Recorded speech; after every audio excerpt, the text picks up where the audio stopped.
നോമ്പ് തുറക്കുന്ന സമയത്ത് നമുക്ക് ഉണ്ടാക്കാൻ പറ്റുന്ന വളരെ ഈസി ആയിട്ടുള്ള ഒരു സ്നാക്ക് റെസിപ്പി ആയിട്ടാണ് ഞാൻ ഇന്ന് വന്നിട്ടുള്ളത്. അപ്പോൾ ഇതുണ്ടാക്കാൻ വളരെ വളരെ വളരെ സിമ്പിളാണ്. അപ്പോൾ ഇത് എങ്ങനെയാണ് ഉണ്ടാക്കുക നമുക്ക് നോക്കാം. അപ്പോൾ അതിന് വേണ്ടിയിട്ട് ഞാൻ ആദ്യം തന്നെ ഇവിടെ ഒരു മിക്സിയുടെ ജാർ എടുത്തിട്ടുണ്ട്. അതിലേക്ക് ഞാൻ ഒരു 2 മുട്ട അങ്ങോട്ട് പൊട്ടിച്ചൊഴിക്കുക കേട്ടോ. അപ്പോൾ ഞാൻ പറഞ്ഞല്ലോ ഇതുണ്ടാക്കാൻ നല്ല സിമ്പിളാണ്. അതുകൊണ്ട് തന്നെ പ്രത്യേകിച്ചൊന്നും അങ്ങനെ കട്ട് ചെയ്യാനോ അങ്ങനത്തെ പരിപാടികളൊന്നും ഇല്ല കേട്ടോ അതിൽ.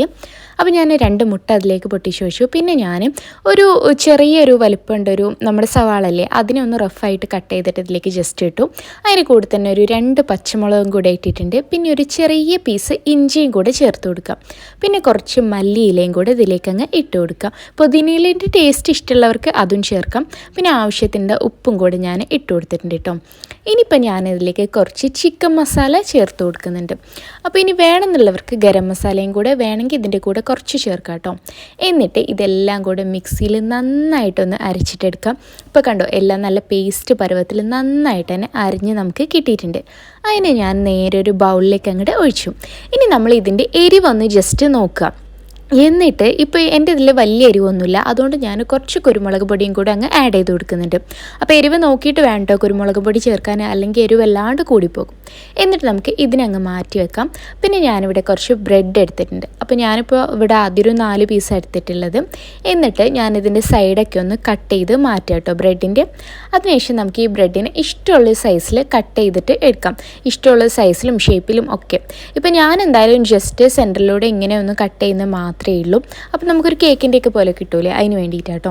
എന്നിട്ട് നമുക്കിനി ഇത് ഉണ്ടാക്കാൻ തുടങ്ങാം. അപ്പോൾ ഞാൻ ആദ്യം ഒരു ഫ്രൈ പാൻ വെച്ചിട്ട് അതിലേക്ക് കുറച്ച് നെയ്യ് ഇട്ട് കൊടുത്തിട്ടുണ്ട് കേട്ടോ. നെയ്യായാലും ഓയിലായാലും കുഴപ്പമില്ല, നെയ്യായിരിക്കും ഒന്നുകൂടെ ടേസ്റ്റ് ഉണ്ടാവുക. എന്നിട്ട് നമുക്കിതിലേക്ക് നമ്മളിപ്പോൾ റെഡിയാക്കി വെച്ചിട്ടുള്ള ആ അരപ്പുണ്ടല്ലോ, മുട്ടയും ഈ ഉള്ളിയും എല്ലാം കൂടെ അരച്ചെടുത്തത്, അത് എടുക്കുക.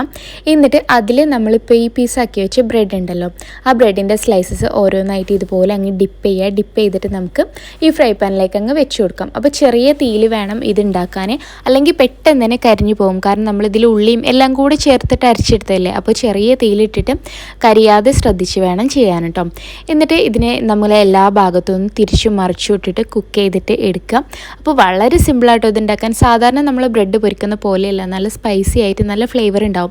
അപ്പോൾ നമുക്ക് മയോണൈസോ അല്ലെങ്കിൽ ടൊമാറ്റോ കെച്ചപ്പൊക്കെ കൂട്ടിയിട്ട് കഴിക്കാൻ വേണ്ടിയിട്ട് നല്ല ടേസ്റ്റ് ഉണ്ടാവും. പിന്നെ വേറൊരു കാര്യം ശ്രദ്ധിക്കാനുള്ളത്, നമ്മൾ 2 സൈഡ് മാത്രം ഇതിൻ്റെ ഇങ്ങനെ ആക്കിയാൽ പോരാ.